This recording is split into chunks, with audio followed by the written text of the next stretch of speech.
A ideia da criação de uma associação que congregasse todos os especialistas em ortodontia e ortopedia facial do país começou a ser gestada em 1972, quando o professor Eros Petrelli fundou com outros especialistas de Curitiba a Sociedade Paranaense de Ortodontia, hoje ABOR Paraná.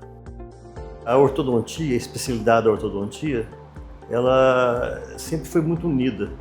Mas naquela época de 94, 93, 92, as pessoas se reuniam, mas sem ter um sentido. Iniciou-se então a necessidade de formar uma associação, que no início até chamava-se Colégio Brasileiro de Ortodontia, né? E depois foi evoluindo e hoje a gente tem uma associação bastante sólida, bastante unida e que tem uma representatividade muito grande.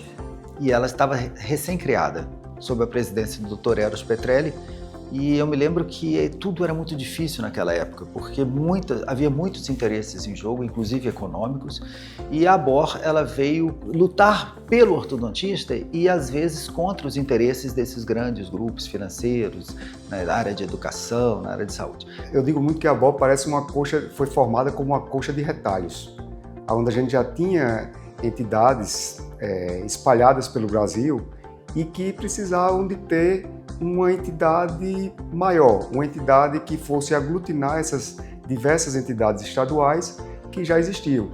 Então a ABOR vem dessa necessidade de fortalecer a ortodontia no Brasil e também de aglutinar as entidades que já existiam, porque cada um tinha sua identidade própria. Há 30 anos atrás, a ortodontia tinha um outro perfil dentro do Brasil. A ortodontia era menos popularizada, tinham menos cursos, mas a gente já vislumbrava uma desorganização, principalmente no aspecto educacional. Houve uma abertura no processo de formação em nível de pós-graduação dentro do Brasil de uma maneira descontrolada. Então, assim, hoje eu não sei o que seria do Brasil, da ortodontia brasileira, em termos de regulamentação, de ensino, de exercício profissional, se não existisse a ABOR. Desde sua criação, o CBO incentivou a formação de entidades regionais em todo o Brasil.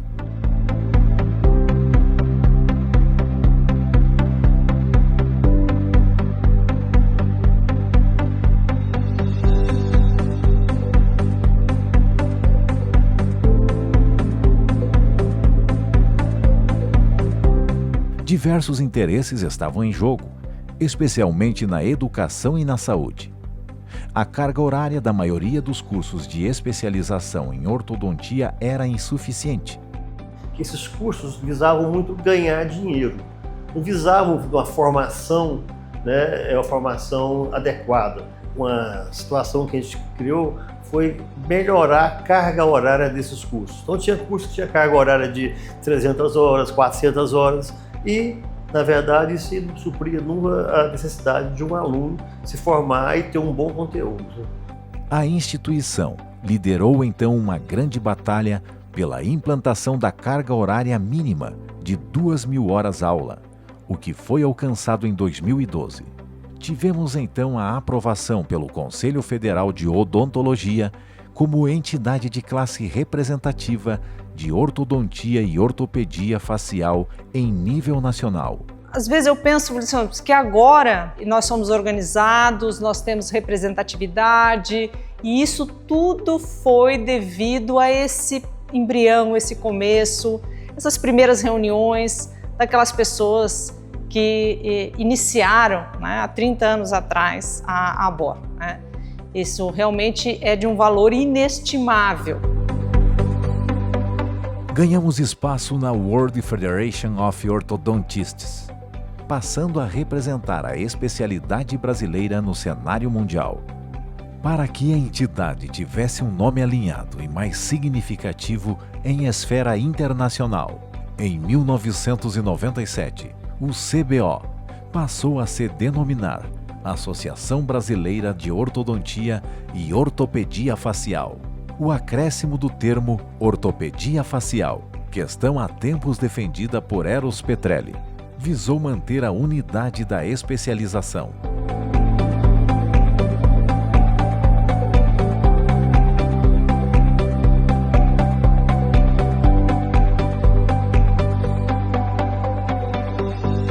cresceu de uma forma consolidada e coesa. Pode até ser que os nossos progressos não tenham sido tão rápidos, mas eles são sólidos, a gente vai conquistando um passo de cada vez. Talvez a gente não tenha conseguido a ortodontia que a gente quer ainda no país, mas nós somos vistos lá fora, e isso com toda a razão, como uma das melhores ortodontias do mundo. E é isso que a gente não quer perder. A gente não quer perder essa excelência. Quando você vai para os congressos internacionais, eu vejo que os brasileiros geralmente são os melhores speakers, os melhores casos clínicos. Nós mostramos a melhor ortodontia que é feita aqui no nosso país.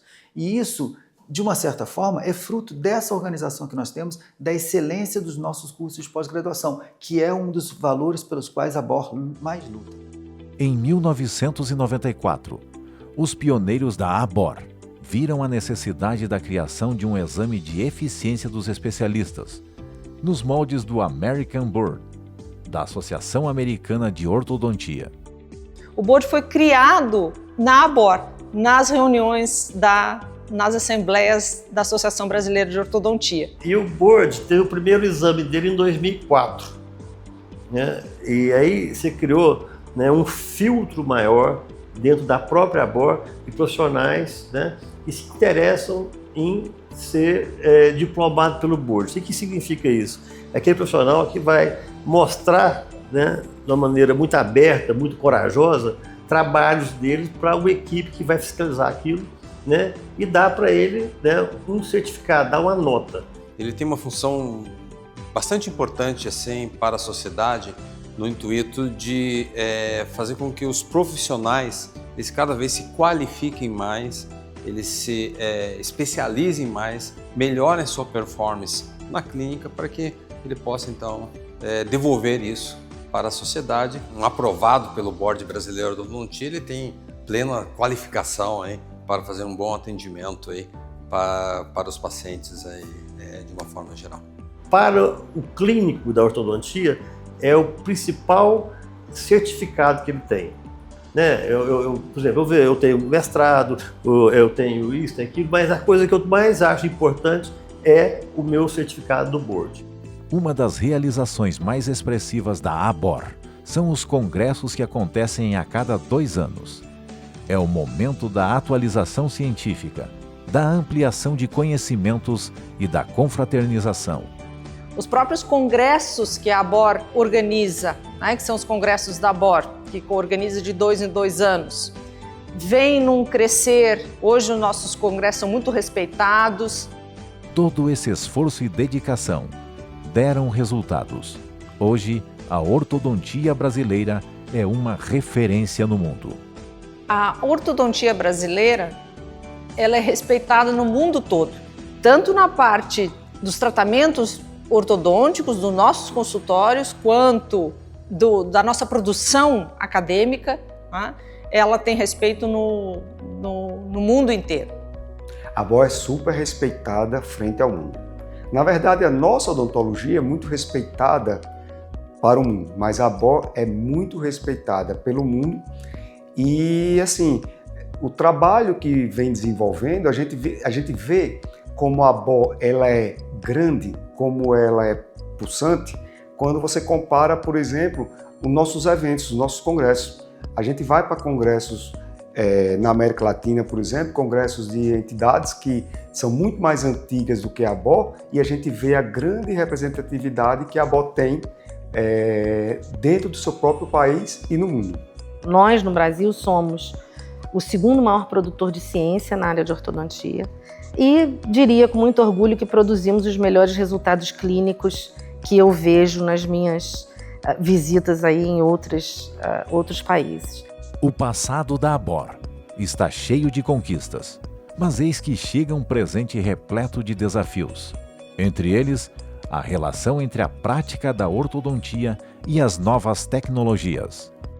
Nós, geração X, que hoje lideramos essas associações de classe, temos que entender que o mundo agora é da geração Y. Cabe a nós deixar exemplos. Exemplos de quê?